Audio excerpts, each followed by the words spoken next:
Hello everyone, and welcome to Hill Street. Today's story is They Came from the Mud. If you end up enjoying this story, please leave a like. And if you enjoy hearing stories from me, please subscribe and become a resident of Hill Street and let me know how I'm doing in the comments. Now, let's get to this nightmare. I remember my grandfather as a cruel and ruthless man, a rigid manifestation of bitterness with only two attitudes, sober and mad he wasn't drinking, or drinking and mad that he wasn't drinking enough. Some days he would tirade about the house, screaming obscenities in German and broken English. Other days he would sit in his dark corner of the house, kept company by only the dark corners of his mind. In brooding and tense silence, he would drink until he passed out, wake up, and repeat this process every day for the 13 years I knew him. Dein Großvater was my grandmother, would say sometimes with a distant look in her eyes. It was not always this way. Her voice would break, and she would fan herself with wrinkled and overworked hands, exasperated like a bird that tries to fly in its cage. The war took his youth. The war took his happiness. It was no secret that my grandfather had fought in the Great War. Relics of a time long past could still be found in the hidden recesses of the house. A strange pistol in a box with some medals. A picture of a young man in uniform on a dresser. The same uniform could be found on a hanger in the basement. And on some nights, late in the hours, screams of horror and agony from my grandfather's room. Though the war has been over for over half a century, my grandfather most days was still very much in the trenches, knee-deep in the mud, and surrounded by evils that only men could create. One night, after another routine evening of drinking and nerve-shattering silence, my grandfather did something unexpected. Something I will never forget, and something a part of me wishes I had never experienced. Boy, his raspy, smoke-filled voice broke the silence, making me jump with involuntary nervousness. Come here. Slowly and timidly, I approached the unmoving silhouette in the armchair. Everything okay, Grandpa? I asked, trying in vain to conceal my nervousness. I was just a little older than you when I joined the army. He slurred in his thick German accent. I was a fool then, but most of us were. We wanted so badly to make our place in the world, to find our glory, our honor. Instead, we found ourselves in graves. At this, his voice began to break, dying slowly in the mud. Once again, his gaze was 1,000 miles from his living room, looking to a place he visited as a boy and never truly left. It was in this moment that a strange courage and curiosity came over me. I did not know why, but in my heart of hearts I knew there was more he wanted to tell me. A tortured soul desperately wishes to alleviate the burden of its secrets. I knew if I missed the opportunity now, it would never resurface again. I mustered my strength and asked him. As I did it, it felt as if someone else was speaking. They were my words, but someone else was asking them. "Grandpa," the automation croaked. "The war was so long ago. Why can't you leave?" It was a question I wished I'd never asked, and by some unholy abomination of a miracle, my grandfather answered. At first, I thought the conversation was over. He fell silent for a long time, staring intensely into the great nothingness of his memories. I was just about to stand up and leave when his voice rasped out once more. "We were in Argonne," he said in almost a whisper, as though speaking too loud would bring it all back. "They say it was a beautiful forest, an old forest, but when my comrades and I arrived to the front, all we saw was hell.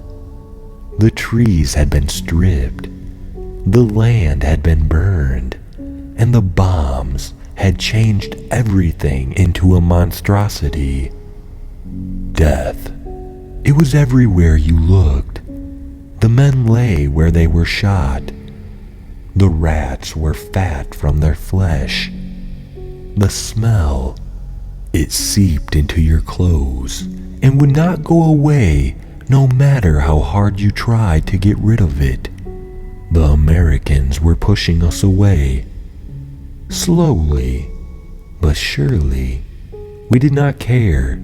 As long as it would end, we were glad to surrender. But the officers, they did not agree to such cowardly thoughts.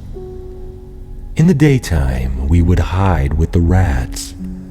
But when night fell, several of us were picked to sneak into no man's land. We were there to set up firing positions and take out the Americans who had ventured too close under the cover of night. 3 weeks into my time in Argonne, I was chosen with 7 others to go out into the darkness. Once more, my grandfather fell silent. This one was different though than the first. I noticed his eyes were wide and his face was pale. Sweat beaded and dripped from his weathered forehead, and the bottle of ice in his hands rattled chaotically with the trembling of his hand. "Grandpa," I said, breaking the silence, "you don't have to." "They came out of the mud," he shouted suddenly. It was a sharp and pleading cry, a yelp full of anguish and disbelief. They were not men like us. They were monsters. They dragged them all down. At this, my grandfather, for the first time in my life, displayed to me a third emotion, dismay. No longer was the fearless brute of a man I had always known. For the first time, and the last time, quivering before me on an armchair in his New York home, was a broken and shambled little man. Several bellowing sobs escaped his slender frame, ancient and awkward sounding from years and years of repression and drowning with alcohol. Of all the times my grandfather had made me fearful, seeing him in such a state now made me afraid. What could shake such a stern man? What could turn a statue into a shambling ruins that sits before me? As suddenly and abruptly as the fit started, the room once more fell quiet. A glassy look fell over my grandfather's gaze. His voice became slow and robotic, as if the entity that had forced me to ask the question was now forcing the story to finish being told.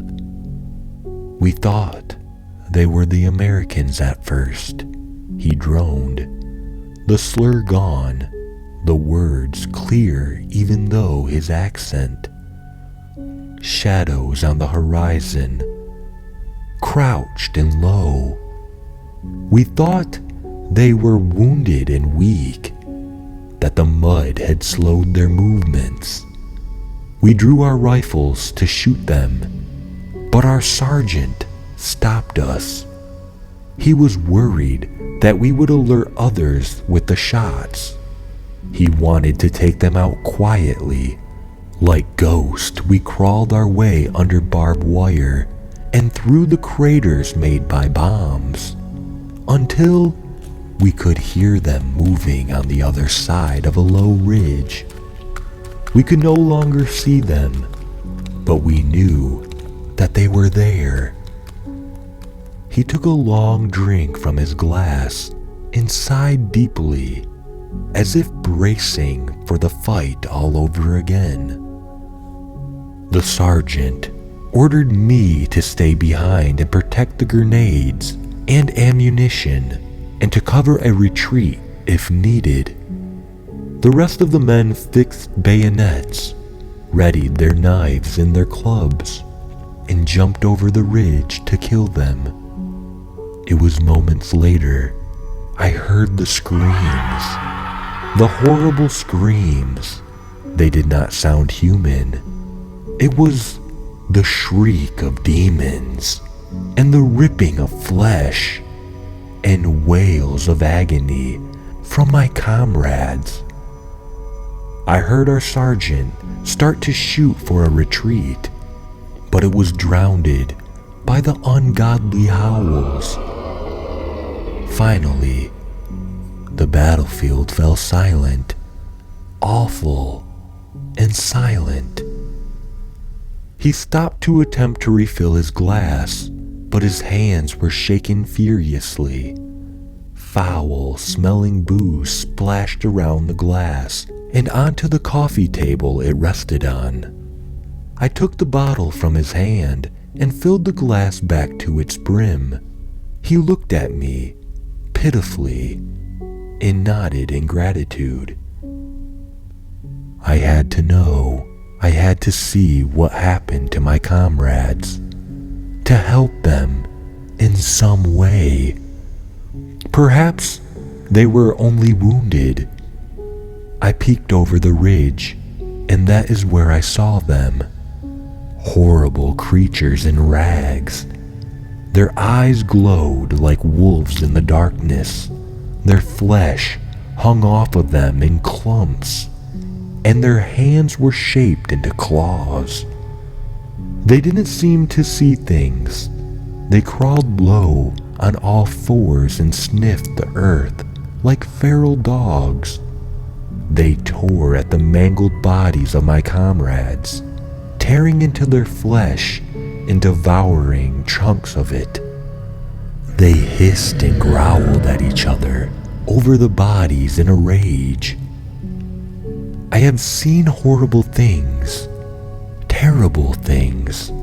I have seen men killed by gas and guns and fire, but never and never since have I seen a thing as horrible as what lied before me.